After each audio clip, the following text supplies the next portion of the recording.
છોટાઉદેપુરમાં 105 વર્ષથી ભરાતો ચૂલનો મેળો આજે પણ યથાવત છે। દગદગતા અંગારા ઉપર આદિવાસીઓએ ચાલી બાધા પણ પૂર્ણ કરી હતી। આદિવાસી પંથકમાં મુખ્ય તહેવાર હોળીમાં તમામ કામકાજ છોડી હર્ષોલ્લાસ સાથે ઉજવણી કરતો આદિવાસી સમાજ પરંપરાગત રીતે આજે પણ નિયમબદ્ધ છે। છોટાઉદેપુર આદિવાસી જિલ્લામાં હોળી એક મુખ્ય તહેવાર છે। હોળી પહેલા અને પછી પણ આદિવાસી વિસ્તારોમાં ભંગોરિયાના હાટ તથા મેળાઓની શરૂઆત થઈ જતી હોય છે। છોટાઉદેપુર SF હાઈસ્કૂલની પાછળ સરકારી હોળી તરીકે જાણીતી હોળી પ્રગટે છે અને એના બીજા દિવસે ચૂલનો મેળો અંદાજે 105 વર્ષથી ભરાય છે।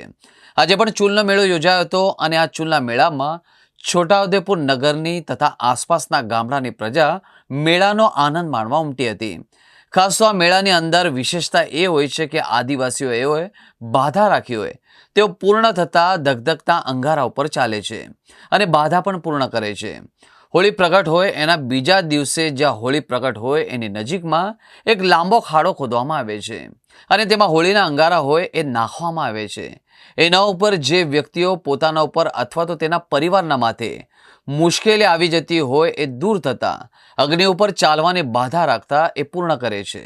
આજે છોટાઉદેપુર જિલ્લામાં ચૂલનો મેળો છે અને અહીંયા જે આસપાસના ગામના જે શ્રદ્ધાળુઓ છે જે હોળી માતાને પૂજે છે તેઓ ઘણી બધી કારણોને લઈને માંદગી કે ગમે તે વસ્તુને લઈને બાધા માનતા રહેતા હોય છે અને હોળી પછીના બીજા દિવસે જે ધૂળેટીનો દિવસ હોય છે એમ મુખ્ય ધારામાં પણ અહીંયા જે છે ચૂલના મેળાઓ થાય છે અને એ ચૂલના મેળાઓમાં હોળીના અંગારા ઉપર જે પણ શ્રદ્ધાળુઓએ માનતા લીધી હોય એ લોકો એ અંગારા ઉપર ચાલી અને પોતાની માનતાને બાધા જે છે પૂર્ણ કરતા હોય છે।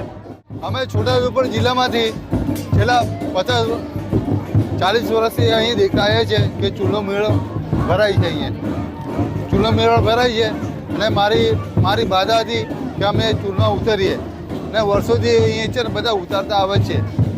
નાના છોકરાને લઈને અહીંયા ઉતારતા આવે છે અને જેની બાધા હોય એ પૂરી કરે છે।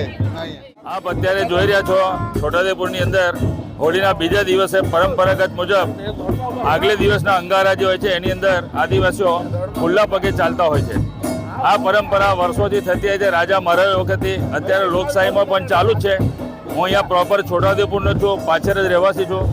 નાનપણથી અમે દેખીએ છીએ આ લોકો પોતાની શ્રદ્ધાપૂર્વક જે બાધાને માનતા રાખે છે એ પરિપૂર્ણ થાય અને આ રીતે અગ્નિની અંદર એ લોકો ઉઘાડા પગે ચાલે છે પણ એમને કશું થતું નથી।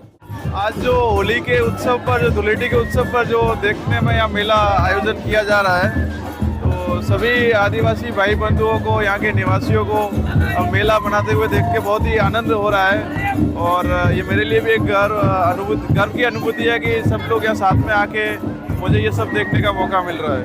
तो इनका जो कल्चर है वो उसको संभाल के रखने की कोशिश की जा रही है और जिस तरह से यहाँ यूनिक चीज़ें मिल रही है देखने को, जैसे अंगारों पे चल रहे हैं, अलग अलग वेशभूषा में आए हुए लोग, तो बहुत ही अच्छा लग रहा है।